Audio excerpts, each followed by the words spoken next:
Hi, I'm Malcolm Coyne, host of a program called Noongar Danju, as well as doing radio work at Noongar Radio, hosting a program called The Smash Crew. I wanted to talk a little bit about my father. My father is David Malcolm Coyne II, and I know very little about my dad because he passed away when I was 12 going 13. I suppose the biggest memories of my dad growing up, I definitely seeing him as a young man down in Nangarup, singing a song called Bimbo.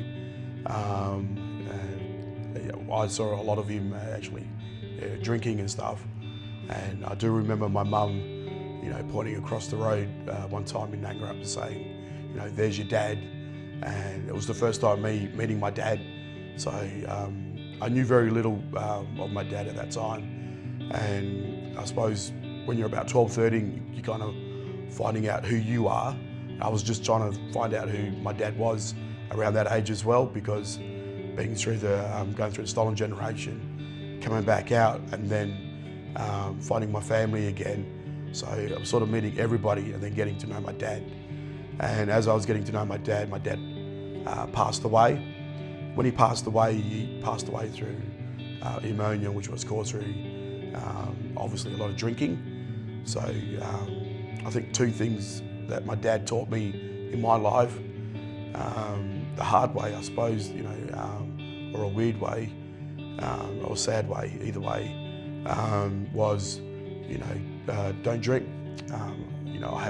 I'm 47. I haven't drunk since I was 24, and so I don't drink, and even when I did drink, it was only purely on the weekends.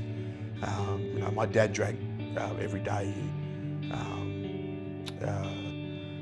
as well as, not because of my dad's doing, but my dad kind of was never there for us, and I only remember my dad in bits and pieces. So I kind of make sure I'm there for my kids and try and be a positive role model for my kids.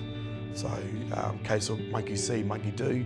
So this monkey's been trying to do as much as possible so my kids can see what I'm doing. Hopefully they'll do what I'm doing. So I think that's majority about my dad. But knowing also from family, so and learning that my dad did work. He was a shearer. He was a great football player. So learning from some of my older uncles about dad. So I got to know my dad in a different enlightenment as well. So not seeing from my point of view of how my dad was, but also knowing that he lived a good life as well. Apparently he was a bit of a ladies' man as well. So bit of a lady charmer. So they're good stuff to hear about dad as well. My dad got to see me play footy, so I hold that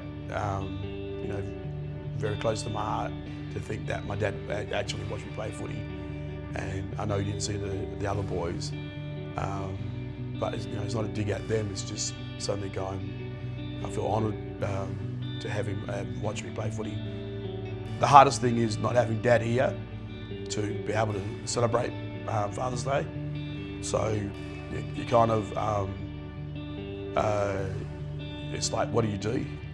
So I know this year, or most years, I always try to go to where Dad's buried. He's buried in Nangarup, so I try and go down there under the radar. Try not to let family know that I'm there, and just go down and basically go see my dad, fix the grave up a bit. But for me, it's like being reborn when I go back home. So I go down there and I will,